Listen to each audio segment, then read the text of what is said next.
could be a new trade target for the Miami Heat as we're a couple months away from the regular season beginning. This is the Heat Report by Chat Sports. I am Nic Rohloff. NBA Insider Marc Stein reported that the Dallas Mavericks are shopping a former first-round pick.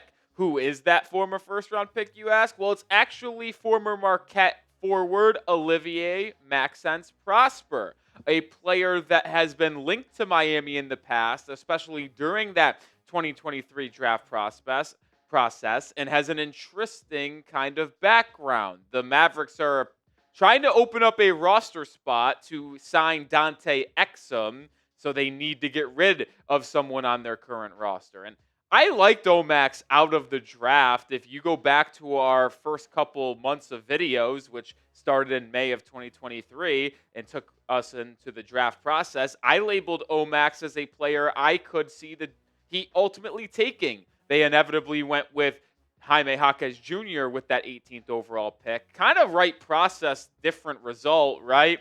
It was a veteran wing that could come in and contribute right away. They chose Jaquez over Omax, and it has been the right decision to this point. We'll talk about Omax as a prospect and a player that I could see the Heat trading for potentially, and talk about what a trade would look like. But help out the Heat Report, spread the word, share today's video. We had 10 shares as our most shared video last week. I'm trying to top that. Help us out. Facebook, Instagram, coworker, family member, Twitter/X. Just share the video and help me out. It'd be greatly appreciated. And you could be part of the Heat Report family and help make this thing grow.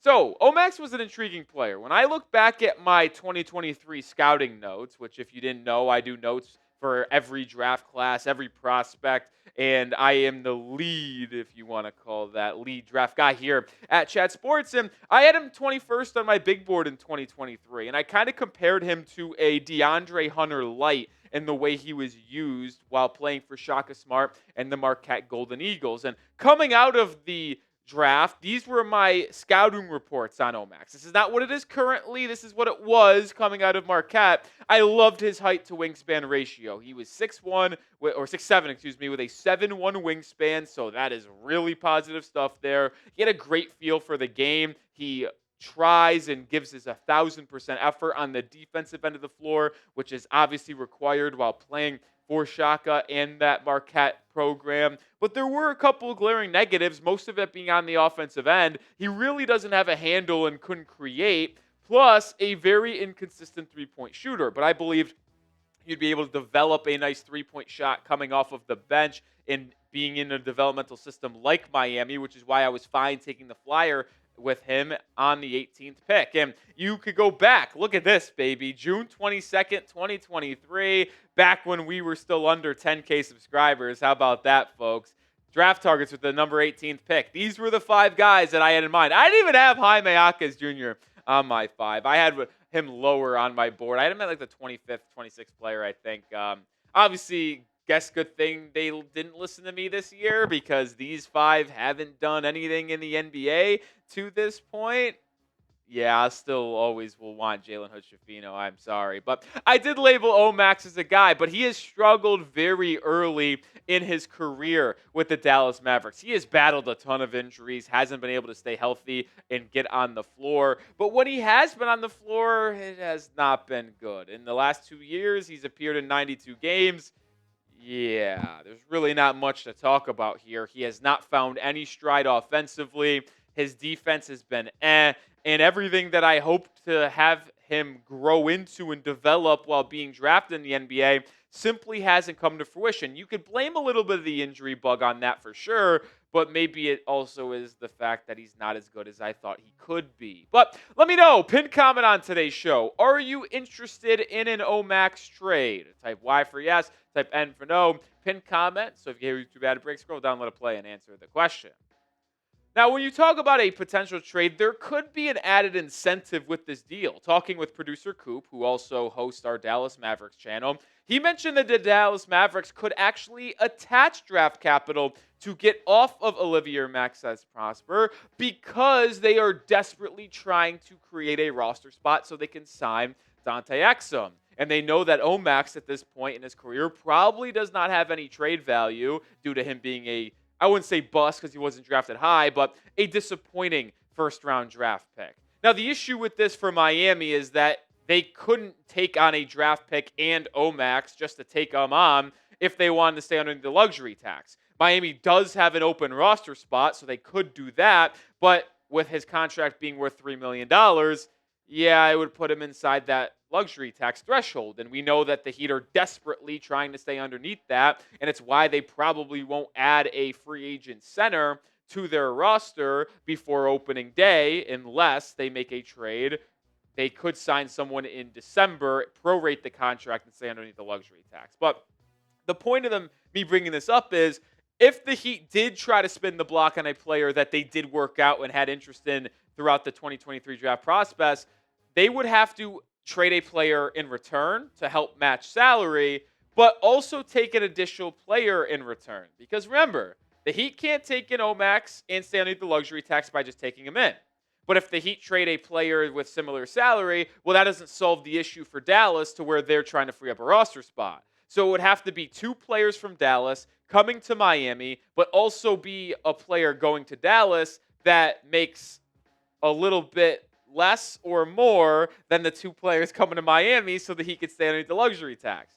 It's a little bit of a complicated process for each team, but I found a pathway, and I'll show you that trade idea here in a second. Just make sure you do subscribe because we're going to continue to bring you daily content. And when the season is here in 2 months, we will have watch parties for almost every Heat game. So subscribe right now for daily Heat coverage. Here is the trade idea that works for both sides, folks. The Heat gets 2 players and a second-round pick, like I mentioned. The Mavericks get Simone Fontecchio. So this does solve each team's problems, right, in multiple ways. The Heat get the former first-round pick in Omax. They pick up a second-round pick because they are taking in both Powell and Omax. And Powell could be your third center. These two combine to make about $9.7 million. Fontecchio makes about $8 million. So you actually save money in this deal. You get further away from the luxury tax. You would now stand about $3 million away from the tax. You do have a full roster, but you do get a third center, which is something the Heat desperately need. So I do believe this trade would be worth it for Miami without a second of hesitation. You get a third center in Dwight Powell. You get a reclamation project in Olivier-Maxence Prosper, former first-round pick from 2 years ago. And you get a second-round pick to add to your draft capital, which you desperately need since you love trading second-round picks away. All it is an expiring contract heading to the Mavs. Heck yeah, I could be in. So you're basically just trading Duncan Robinson for those 2 players in a second.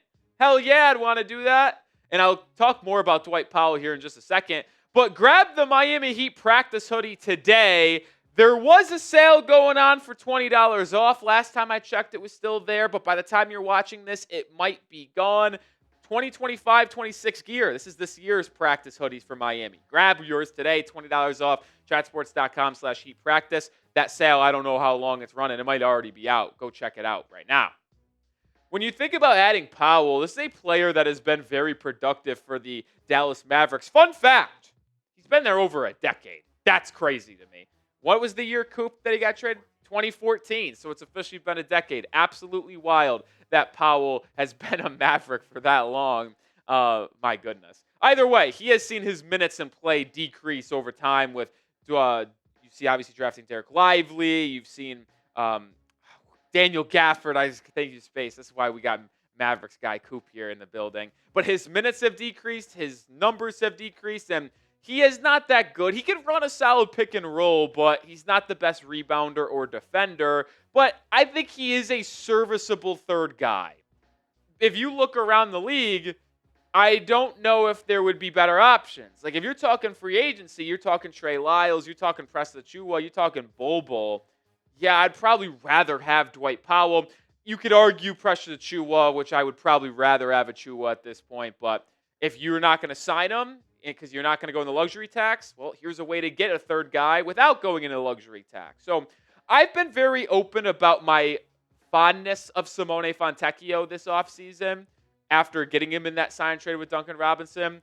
But I would do this trade because you clear the way for more playing time, Hawkins and Larson, and you take a chance on the former first-round pick. Like Fontecchio's already the 10th or 11th man. So if you can make this deal, get a third center, a second round pick, and a former first rounder to take a flyer on, I just think this is a no-brainer for Miami. This is one of those moves to where I don't know if the Mavericks would agree to it. Producer Coop said he was kind of 50-50 on it. He doesn't want to give up that second round pick, but would do it just for Fontecchio, Powell, and Omax. I think I would be willing to do it even without getting the second round pick because Fontecchio isn't expiring and you're getting a couple of young players. This is the buy low moves that Miami should be making where there's really no downside whatsoever. It doesn't change your books. It doesn't really hurt your roster anyway. You're just only potentially getting better.